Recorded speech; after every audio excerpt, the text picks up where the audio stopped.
Hello friends, आज मैं आपके साथ एक पोएम डिस्कस करने जा रही हूँ जिसका नाम है stopping by woods on a snowy evening. ये लिखी थी है रॉबर्ट ली फ्रॉस्ट ने 1922 में और ये पब्लिश हुई थी 1923 में न्यू हैम्पशायर वॉल्यूम में। इस पोएम में इमेजरी, पर्सोनिफिकेशन और रेपिटेशन का बहुत ज़्यादा प्रोमिनेंट यूज़ है इस पोएम में।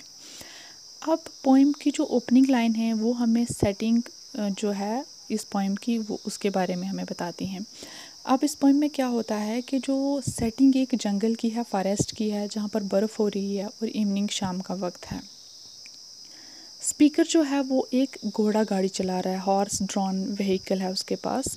और वो गाड़ी में शायद कुछ सामान लेकर कहीं जा रहा है जो उसे कहीं ड्रॉप करना है, डिलीवर करना है। और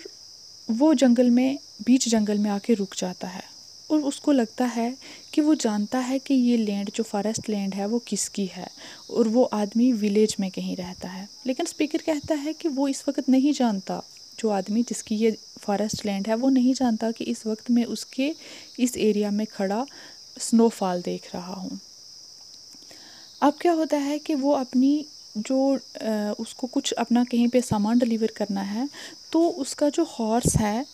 वो सोच रहा है कि हॉर्स को लग रहा होगा कि आज उसका मालिक जंगल के बीचों बीच क्यों रुक गया है, जबकि बहुत ज़्यादा अंधेरा है और बहुत ज़्यादा ठंड भी है और ये उस साल की डार्केस्ट नाइट है। यहाँ से रीडर्स को ये पता चलता है कि शायद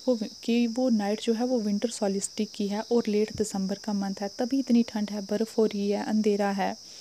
अब जो हॉर्स है स्पीकर का, वो अपनी बेल्स को रिंग करता है, शेक करता है और शायद वो ये बताना चाहता है, वो पूछना चाहता है ड्राइवर से, स्पीकर से, कि हम जंगल के बीचों बीच क्यों रुके हैं, क्या कोई प्रॉब्लम है, इससे पहले तो कभी नहीं रुके थे। अब क्या होता है कि उस जंगल में सिर्फ दो ही आवाज़ें आ रही होती हैं। एक तो जो हॉर्स के गले में जो बेल्स हैं वो रिंग कर रही हैं और दूसरा सॉफ्ट विंड चल रही है और स्नो के जो फ्लेक्स हैं, बर्फ़ के छोटे छोटे जो फ्लेक्स हैं,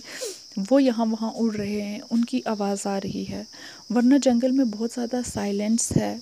बिल्कुल खामोश और क्वाइट एरिया है।